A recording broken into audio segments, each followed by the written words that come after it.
Ahlan wa sahlan di ELC TV, channel kita bersama.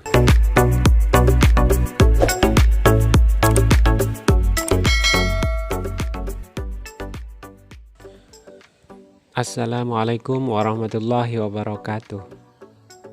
Selamat datang di channel ALC TV, Arabic Learning Center, di part yang ke-8. Di part yang ke-8 ini kita akan membahas tentang i'rab. Oke. Nah, pada dasarnya apa sih i'rab? Ya, mungkin sering mendengar ya, orang-orang terutama pembelajar bahasa Arab pastinya sudah sering mendengar apa itu i'rab. Oke. Sebelum kita menginjak ke definisi i'rab, kita perlu melihat susunan sebuah bahasa kita sendiri agar kita lebih mudah untuk memahami i'rab itu. Soalnya i'rab itu kan aslinya bukan bahasa kita, tapi bahasa Arab. Oke, kita melihat dulu dari bahasa Indonesia ya. Semoga nanti lebih paham untuk memahami ke dalam bahasa Arabnya. Susunan sebuah kata dalam sebuah bahasa itu berbeda-beda. Bahasa Indonesia, bahasa Inggris, bahasa Arab itu berbeda-beda. Kalau bahasa Indonesia SPOK, kalau dalam bahasa Arab mungkin nanti beda lagi, bahasa Inggris beda lagi. Oke. Subjek, predikat, objek, keterangan. Kita masuk ke contoh kalimat ya. Arya makan nasi di warung. Arya itu subjek, kemudian makan itu predikat, nasi itu objek, di warung itu keterangan. Oke, seperti itu. Dan dalam bahasa Indonesia itu tidak harus lengkap SPOK, boleh SPO saja, boleh SP saja, begitu. Tidak harus lengkap SPOK, tidak. Contoh yang tidak lengkap misalnya batu itu keras, batu itu subjek, keras itu predikat, gitu ya. Sederhananya seperti itu. Oke, jadi dalam bahasa Indonesia saya rasa ini lebih sederhana dibanding bahasa Arab. Karena kenapa? Misalnya subjek di sini boleh orang, boleh sesuatu yang menjadi pokok sebuah pembicaraan ya. Nah, kalau dalam bahasa Arab misalnya ya, di sini saya contohkan Arya ya'kulul khubz fil mat'am. Saya contohkan sama dengan yang bahasa Indonesia. Oke. Arya. Kemudian ya'kulu. Oke, ya'kulu ya. Ya'kulu itu makan.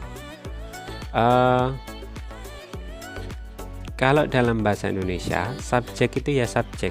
Artinya tidak ada ketentuan subjek itu harus apa.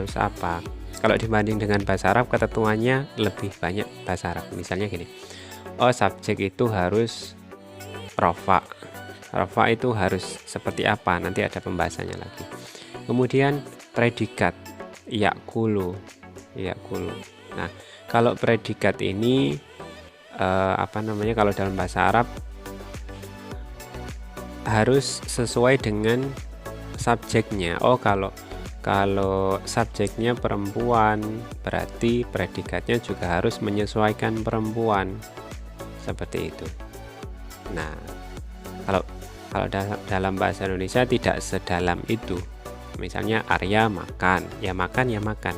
Maksudnya tidak harus menyesuaikan dengan Aryanya, walaupun subjeknya itu cewek ataupun cowok, predikatnya ya sama, makan ya makan.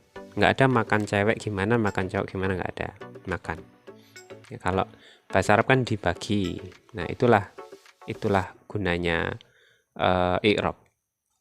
Selanjutnya objek atau al-khubz. Nah, ini al-khubz ini dibaca al-khubza atau al-khubzi atau al-khubzu. Itulah gunanya i'rab itu di situ. Nah, kalau dalam bahasa Indonesia kan tidak ya. Arya makan nasi. Nasi ya nasi, nggak ada dibaca nasa, nasi, atau nasu, nggak. Nasi ya nasi. Kalau dalam bahasa Arab itu, nah kalau posisinya di sini, di objek itu dibacanya nasab. Nasabnya kalau di sini menggunakan fathah. Arya yakulul khubza. Yakulul khubza. Nah, gunanya i'rab itu ya mencari harokat bagaimana bacanya di akhir sini, di akhir sini, di akhir sini. Itulah gunanya i'rab. Oke, kemudian keterangan fil mat'am. Fil mat'am. Kalau Indonesianya di warung. Di warung ya di warung. Nah, nggak ada harokat kan kalau dalam bahasa Indonesia. Kalau dalam bahasa Arab kan ada fil mat'ami. Nah, kenapa mi? Karena di sini ada huruf jar. Seperti itu. Untuk lebih jauhnya nanti kita akan belajar tentang macam-macam i'rab. Kalau sekarang kita belajar i'rab itu apa dulu gitu. Nah, jadi i'rab itu gunanya yaitu tadi bagaimana kita membaca di akhir dari sebuah kata itu ya. Nah, dan katanya itu pastinya sudah menjadi kalimat ya.